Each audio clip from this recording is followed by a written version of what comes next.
tariki 20 z'ukwezi kwa kabiri ariko twita Gashyantare mu Kinyarwanda ni umunsi wa 51 mu minsi igize umwaka. Hasigaye iminsi 314 umwaka ukagera ku musozo. Bimwe mu byaranze tariki 20 z'ukwezi kwa kabiri mu mateka mu mwaka w'1798 Louis Alexandre Bertin yakuye ku ngoma Papa Pio wa gatandatu. Kuri uyu munsi Louis Alexandre yateye Roma nyuma y'iminsi 10 afata Papa Pio wa gatandatu nk'imfungwa. I Roma, umurwa mukuru w'Ubutaliyani, ku itariki 10 z'ukwezi kwa kabiri mu mwaka w'1798 intambara yaririmbanije ubwo Roma yari yatewe n'igisirikare cy'Ubufaransa.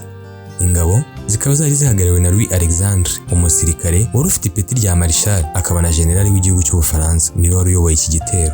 Bimwe mu byatumye Bertin atibagirana mu mateka uretse ko yari umusirikare ku butegetsi bwa Napoleon Bonaparte, yagize n'uruhare mu ifatwa n'ifungwa rya Papa Pio wa gatandatu.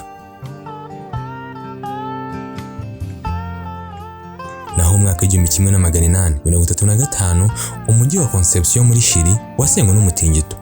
Mu mwaka w'1835 tariki 20 z'ukwezi kwa kabiri umujyi nka Concepción na Talcahuano muri Chili hari ku isaha saa 9 n'igice. Umutingito wari ufite imbaraga n'uburemere wateje tsunami itera kurimbuka kwa Talcahuano. Abasaga 50 nibo bahasize ubuzima naho ibikorwa remezo n'ibindi bitandukanye birangirika cyane. Mu mwaka w'1872 mu kwezi kwa kabiri tariki 20 mu mujyi wa New York inzu ndangamurage Metropolitan y'imyuga yarafunguwe itangira gukorerwamo ibikorwa bitandukanye. Naho mu mwaka w'1873 Kaminuza ya California yafunguye ishuri ryayo rya mbere ry'ubuganga i San Francisco aho muri leta ya California n'ubundi. Naho mu mwaka w'1933 Adolf Hitler yahuye mu ibanga n'abanyenganda ngo batere inkunga ishyaka ry'abanazi mu matora yari imbere. Inama yabaye tariki 20 z'ukwezi kwa kabiri mu mwaka w'1933 ifatwa nk'inama y'ibanga yahuje Adolf n'abanyenganda hagati ya 20 na 25. Inama yakozwe rwihishwa yari yemewe na perezida wari icyo gihe agira ngo yongere kwiyamamaza n'ifaranga ry'abanazi rihabwa agaciro. Inama ikaba yarabereye Berlin mu gihugu cy'Ubudage. Icyari kigamijwe mu nama kwari ugukusanya inkunga yo kwiyamamaza mu matora y'ishyaka ry'abanazi. Dore ko amatora yo mu Budage yagombaga kuba tariki 5 z'ukwezi kwa gatatu mu mwaka w'1933. Ishyaka ry'abanazi rikaba ryarifuzaga kugera ku bwiganze bwa 2/3 kugira ngo ryemeze itegeko nshinga kandi ryemere n'ifaranga ryabo ritangire gukora.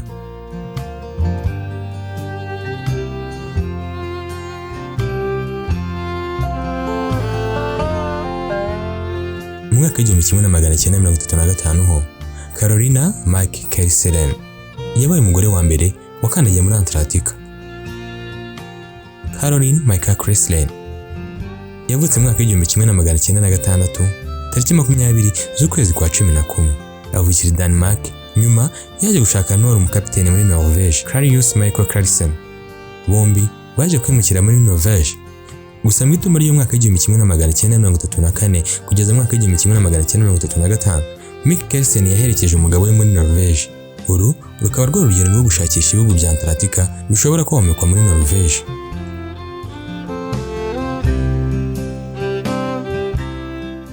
Tariki 20 z'ukwezi kwa kabiri rero mu mwaka w'1935 urwo rugendo rwageze ahantu runaka ku mugabane wa Antarctica. Mikkelsen yavuye mu bwato maze agira uruhare mu kuzamura ibendera rya Norvège, afasha n'abagenzi be bari bajyanye mu kubaka inzu yo guturamo mu gihe bakiri aho ngaho ku kirwa, dore ko uwo musozi bacumbitseho cyangwa uwo musozi baruhukiyeho Caroline McKerselin baje kumwitirira witwa umusozi we.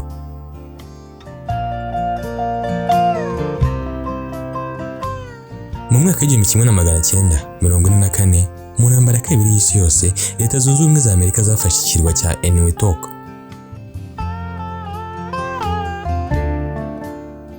Ikirwa cya Eniwetok aha ni mu Buyapani. Eniwetok Atoll cyangwa ikirwa cya Brown, iki ni kimwe mu birwa byo mu nyanja ya Pasifika, kikaba gituwe n'abaturage barenga 296 ahari mu mwaka w'2021.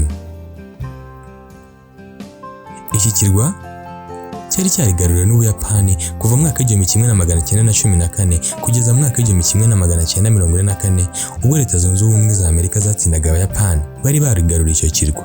Ahari mu gihe cy'intambara ya kabiri y'isi yose tariki 20 z'ukwezi kwa kabiri mu mwaka w'igihumbi kimwe na magana cyenda na mirongo ine na kane. Tariki 20 z'ukwezi kwa kabiri mu mwaka w'ibihumbi 2009 ebyiri mu ndege za Tamil Tigers zari zitwaye ibisasu 4 zarashwe n'ingabo za Sri Lanka mbere yo kugera ku ntego. Aha izi ndege zikaba zari zije mu gikorwa cy'ubwiyahuzi aho zari zikoreye ibisasu bigera kuri 4 nyine. Gusa Leta ya Sri Lanka ikaba yarakoresheje uko ishoboye kose ikabitesha bitaragira icyo byangiza. Mu mwaka w'ibihumbi 2010 tariki nk'iyi ngiyi ku kirwa cya Madeira aha ni muri Portugal, imvura ikomeye yateje inkangu ihitana abantu barenga 43. Ibi byari byo byago bya mbere bikomeye mu mateka y'iki kirwa.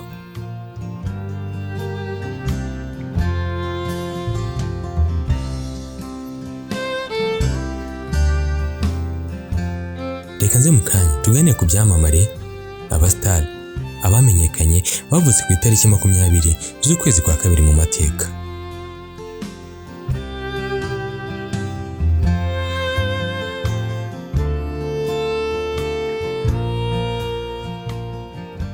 Bamwe mu bavutse tariki 20 z'ukwezi kwa kabiri, uwa mbere ni Muhammad Naguib. Uyu yabaye perezida wa Misiri. Yavutse mu mwaka w'igihumbi kimwe na magana cyenda na rimwe tariki 20 z'ukwezi kwa kabiri. Mu mwaka w'igihumbi kimwe na magana cyenda na mirongo ine na gatanu, Anu Kapoor, umukinnyi wa sinema w'umuhinde, yabonye izuba tariki 20 z'ukwezi kwa kabiri. Yabonye izuba nawe. Uyu ni umugabo umaze hafi imyaka 40 muri sinema. Yamenyekanye nk'umukinnyi w'amafilm, akaba uyatunganya ariwe producer, umuyobozi ndetse akaba n'umuririmbyi. Usibye n'ibyo, Kapoor kugeza ubu akora kuri radio na televiziyo. Mu buzima bwe akaba aratsinda ibihembo byinshi, hari ibihembo 2 bya filime y'igihugu, kimwe cya Filmfare Awards, kimwe n'ibihembo 2 bya televiziyo y'Ubuhinde mu byiciro bitandukanye. Kapoor kugeza ubu afite abana 4, abahungu 3 aribo Kavan, Mahil na Iva. Akaba afite n'umukobwa umwe ariwe Aradita. Kapoor akaba yarashakanye n'abagore 2 aho mu mwaka w'igihumbi kimwe na magana cyenda mirongo icyenda na kabiri yasezeranye na Anupama Patel. Mu mwaka w'igihumbi kimwe na magana cyenda mirongo icyenda na gatatu nyuma y'umwaka umwe baje guhana divorce.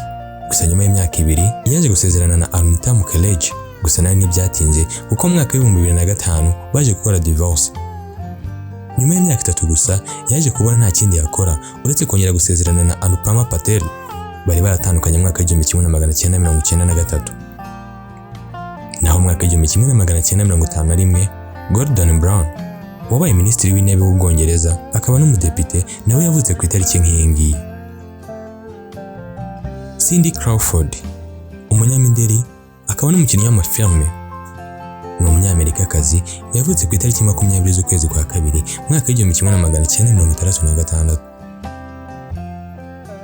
Mu mwaka w'igihumbi kimwe na magana cyenda mirongo inani n'umunani, Rihanna, umunyamuziki wo ku kirwa cya Barbados, ubu akaba atuye muri Leta Zunze Ubumwe za Amerika, nawe yabonye izuba tariki 20 z'ukwezi kwa kabiri. Kugeza ubu akaba amaze kwibaruka umwana we wa mbere.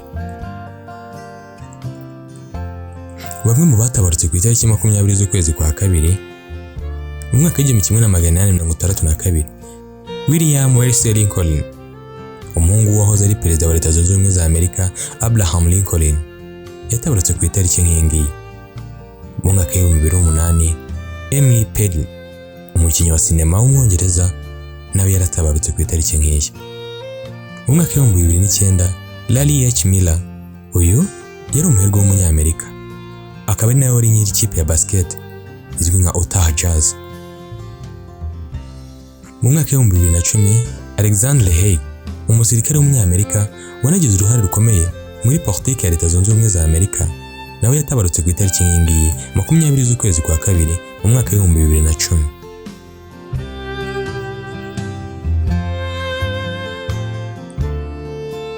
Ibi bikaba ari bimwe mu byaranze tariki 20 z'ukwezi kwa kabiri, ariko bitavuze ko hari n'ibindi byinshi tutavuze haruguru. Reka tubonereho amahirwe yo kwifuriza isabukuru nziza abantu bavutse ku itariki nk'iyi ngiyi. tariki 20 z'ukwezi kwa kabiri. Umunsi mwiza.